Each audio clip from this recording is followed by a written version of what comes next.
Hello, I'm Anthony. I'm in the process of writing this song at the moment. It's called I Danced Alone. And this weekend, my wife Pauline very kindly sung the lyrics for me. I can't sing a note unless you want a decent rendition of like a Frank Zappa song or something. And so she sings on my songs. Today I'm going to walk you through that process of how it's recorded and how I go about comping those vocals. Pauline's a little bit camera shy, so I didn't record the actual session itself. But what we have in front of us here is a completely unedited vocal session. And I'm going to walk you through each of the processes to show you what I mean when I say vocal comping. It's really the process of getting together the best possible vocal take you can from this recorded session. If you enjoy this video, don't forget to hit like. It really helps with all of the YouTube stuff. Subscribe if you haven't already. And Patreon and YouTube channel member links below if you really want to go the extra mile. But with all the shilling out the way, let's get on with the video. So here we have a session. I'm going to explain to you exactly how this process takes place. So when Pauline comes to sing a song for me, the most important thing is to ensure that she's comfortable and relaxed. It's usually a Saturday morning, there's nothing else going on. The price for her services is a cup of tea, so I'll pay my debts. And then we sit down and basically listen to the song. I've already recorded a guide vocal, so I write the lyrics, I basically write the music, and Pauline will sing them for me. So I write this guide vocal line using a piano. I'll also write out the lyrics and put them into a notepad so that they're permanently on screen. We use a 2-monitor setup, and the primary monitor that you can see is the main session. In a second monitor, I'll open up the guide vocal, basically what you can see down here. I'll expand that as much as I can, and we sometimes sing in phrases, sometimes sing in entire sections of song, verse or chorus. I'll get that up so that Pauline can see the notes. And she's pretty good at identifying pitch from just the piano roll. So that, in conjunction with the lyrics, which are basically sat side by side to make things as easy for her as possible, we're up and running. From that point onwards, I'll play the entire piece of music. Even if there's a solo, I'll probably just leave it running so that she gets an idea for the context of the entire song. As you can see in this particular one, there is an instrumental section in the middle. So the first time through, I'll just let the entire song run. Then we'll kind of focus in on the specific part of the song that we want to practice. So I might cycle around just the first verse, which, as you can see, I've got currently cycled here. And now, in conjunction with the lyrics, Pauline will spend maybe 10-15 minutes listening to the song, doing some kind of practice humming to try to get the pitches. But eventually we'll be up and running. Over the course of that process, I'll sometimes ask her to kind of sing at reasonable volume so that I can get some level matching. Remember when I said this is the entire recorded session? It's basically everything of any substantial content at all. You see the main vocal 06 is the first thing that was recorded of reasonable technical quality at all. Those first 5 takes would have been completely abandoned because it was just me getting the levels together. Let's have a quick look in the pool and see how this entire session went. So this session lasted, as you can see, from the moment we started singing any kind of reasonable music, from 11:15 on Saturday morning till 12:05, just under an hour. Tag on maybe 15 minutes of listening to the song before she starts singing. So we're talking about an hour's worth of session in total. I'll very rarely try to push beyond that for 2 reasons. One, Pauline's voice is likely to be getting tired after about an hour. But secondly, we just want to keep everything nice and fresh. If the session goes on too long, you're going to start losing quality as energy levels lag. So 45 to 50 minutes is a perfect recording session. And as you can see, these are all of the takes that were actually retained. So at the moment, I've made no decisions about which take is going to be maintained. Anything that was even remotely close to in pitch and accurate has been kept. We'll do all of the comping later. Just to give you an idea of what we're talking about here, I'll play a little section of the song with just the guide vocal so you can hear this piano line kind of advising the pitches of the notes that are going to be played.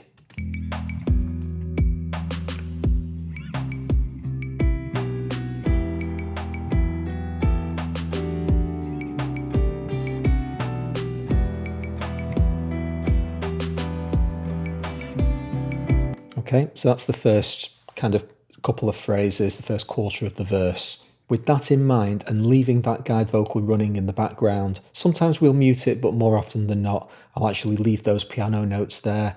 Generally speaking, I'll find that Pauline pitches better when the guide vocal is there. It's very rare she asks me to take it away so that she can sing basically without a net. So over the course of this 45-50 minutes, we get all of these sessions recorded. In terms of how they're actually recorded, let's have a look at these takes. So the 0x number at the end of the take line tells you basically each time I've pressed record and stop. So here's 6, and this second session, as you can see, cycled 6 times. It's my job when we're recording these sessions to identify what I think is going to be the take, the one that's going to end up on the final song, and stop as quickly as possible so that Pauline's voice doesn't wear out and or she gets bored. But sometimes we'll have an issue with a particular phrase.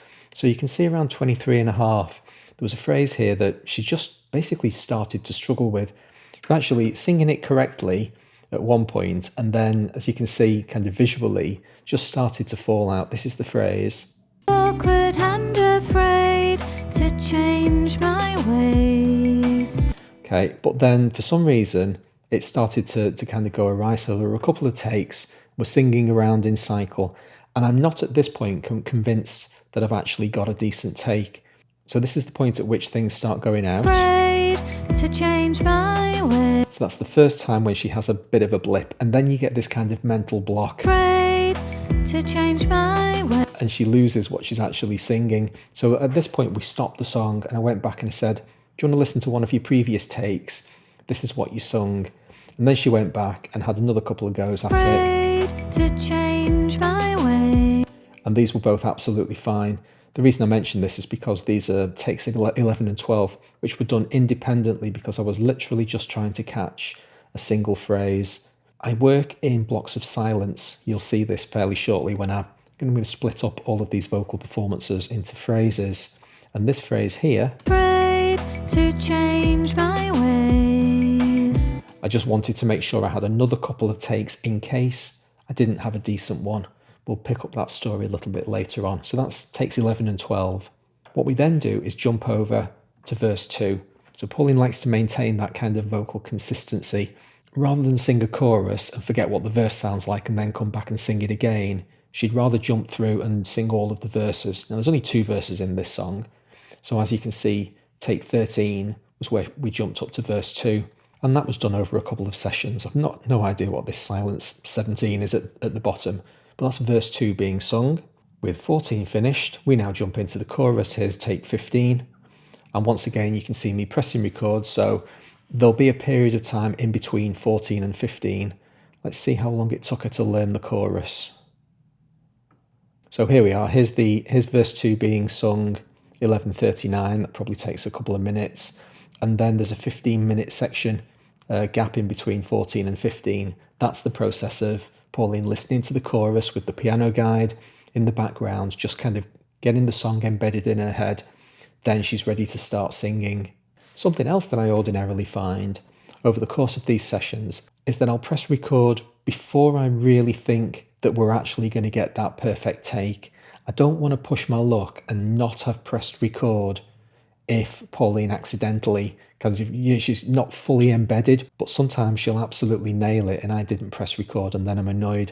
There's really no loss in having a couple of extra audio files in the pool. As I'll show you when I come on to comping, I'll start at the bottom, which is generally where the best takes are, and I'll work backwards anyway, and very often just abandon, even unlistened, the top couple of takes. Now in between 15 and 18, there is another section. There's a coda at the end. Here's take 16.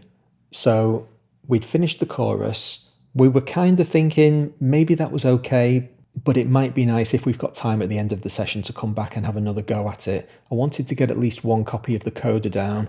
So we jump over to that, learn the coda, record it. And once Pauline had sung that, which went down very quickly, as you can see, a single take, she said, no, I'm still good. I've got 10 minutes in me. Let's go back and do that chorus again.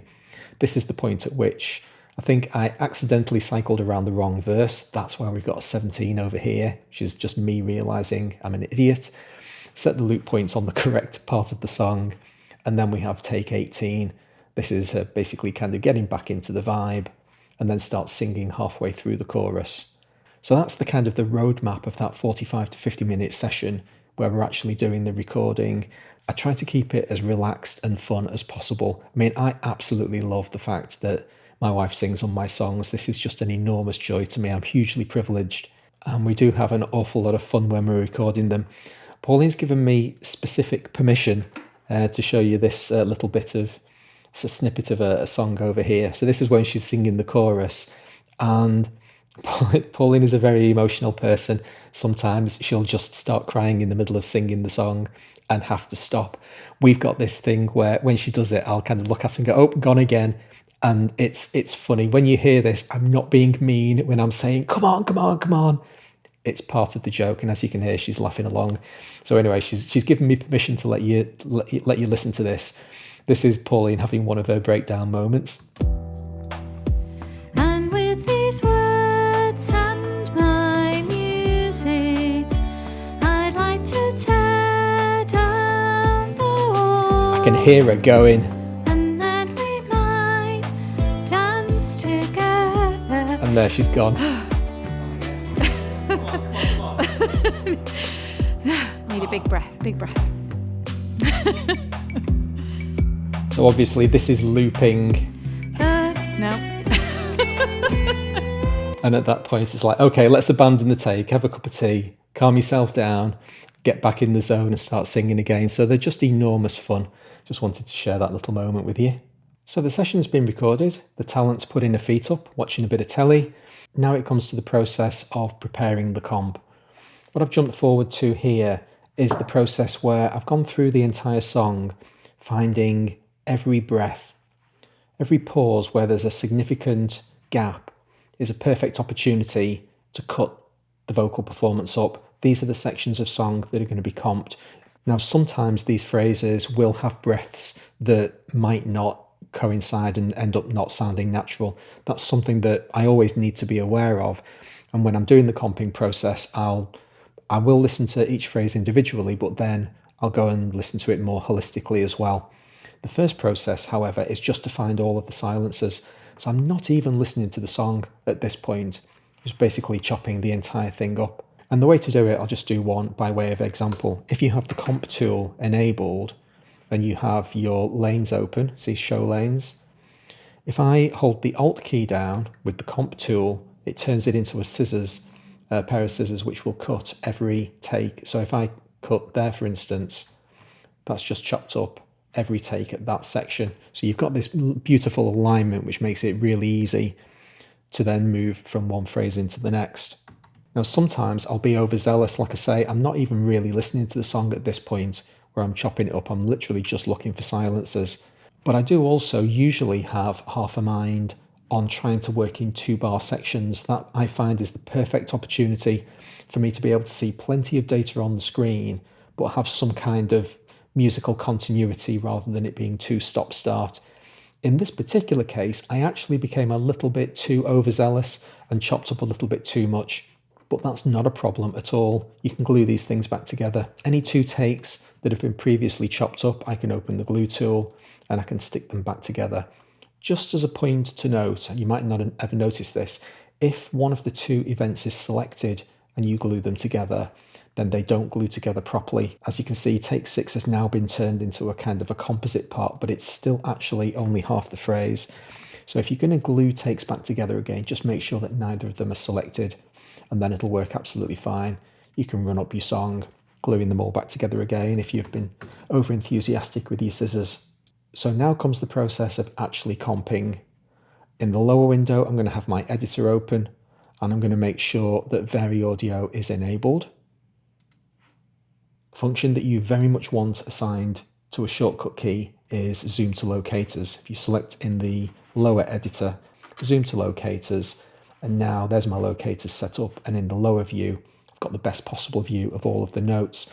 And this is where this 2-bar thing comes in, because this is just a great kind of length of time to be able to see music and do functional stuff with it. What I'm going to do now is make the editor a little bit bigger.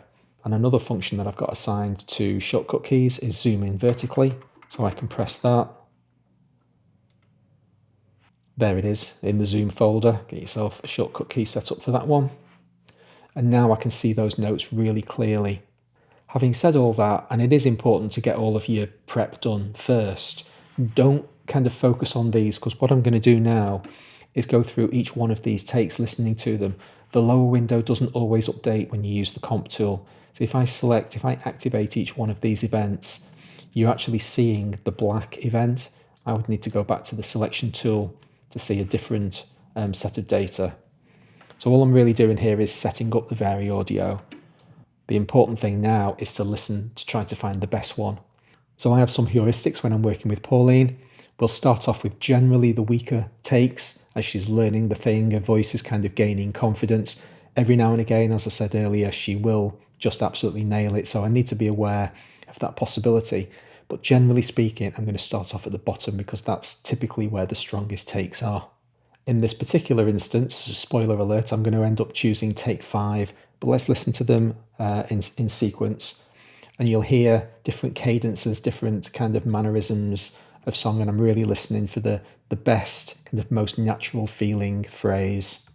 The sun goes on and counts in time. The sun goes on and counts in time. The sun goes on and counts in time. The sun goes on and counts in time. Let's jump to the oldest one. The sun goes on and counts in time. The sun goes on. It's actually not bad and counts in time. for an original take. The sun goes on. It's really not bad. All of these takes were really pretty good.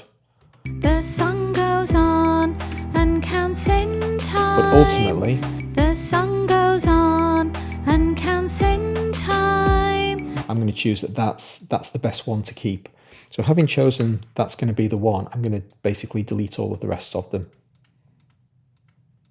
This is a difficult subjective decision to make. How long do you spend on each individual phrase? You can end up just spending too long and wringing the life out of a song and never wanting to hear it again.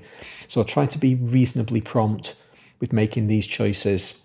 And while I'm here at this stage, I'll do any Vari audio processing that's required on this piece. I don't think I would want to do any processing on this one at all. And maybe if I hold the shift key down, a tiny little bit of detuning on a couple of these notes, but really it was very well sung. So I'll typically try to leave well alone, move on to the next phrase, try to keep this as fresh and active as possible. This is one of the most challenging parts of the songwriting process for me to enjoy. Comping vocals it has the potential to be tortuous if you let it be. And I find the best way to work is to do it in maybe 15 to 20 minute chunks, not trying to process the entire song in one go. It's going to take too long.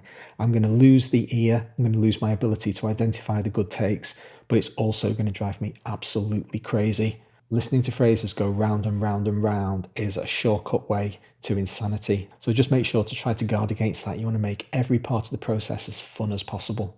Let's choose one more phrase. So we've done the first phrase. Now I'll skip over to the second. I'll press P to set my locators up. I'm going to start off at the bottom and then use my comp tool to work up one by one. And here's phrase number 2. And begs me just for once. And begs me. Now this note here was a bit pitchy. Pauline actually sings it too high consistently every single take, so I'm going to need to do some Vari audio processing on this.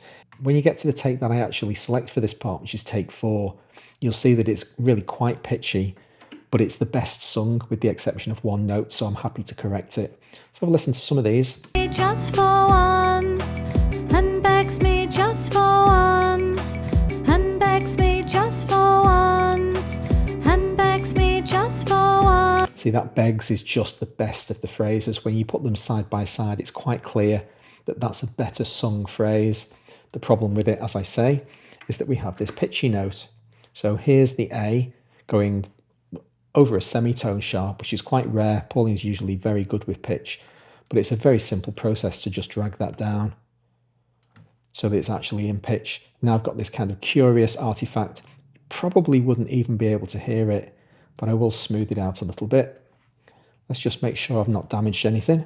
And begs me just for one. Sounds absolutely fine. And now in context. And begs me just for once. And begs me. Here's the earliest take for context. What did that sound like? And begs me just for once. Yeah, see, so Pauline's clearly not got the first couple of phrases there. And begs me just for once. Still in the process of learning it. That's not a problem. That's what the early takes are for. When we finally get to the one that we're going to choose though, I'll now do that vari audio processing in place while I've got my locator set up. I don't want to have to come back and complete the vari audio later. So I'll probably do a little bit of correction on this G3. I might use the tilt function, press the Alt key, and just tilt that note so that it's a little bit more flat. But I don't try to perfectly pitch every note. I think it's really important to keep going back and listen to it in context. And begs me just for once. That sounds absolutely fine. Having got that phrase sorted, I'll listen to it at least in context with the previous phrase. And counts in time, and begs me just for once. And that's worked. Now I'll be able to get rid of the rest of the takes. And on to the next one. Now, vocals of this kind of length I would probably process in 4 sections. Might do the entire verse, go away, clear my head, have a cup of tea, come back half an hour later, maybe do another section, or maybe even a following day. There's no need to have any sense of continuity because it's really obvious where you're up to because you're deleting all of the old stuff as you go. That's all for today. Hope you enjoyed the video. Please hit like if you did. I'll see you next time. Thanks very much.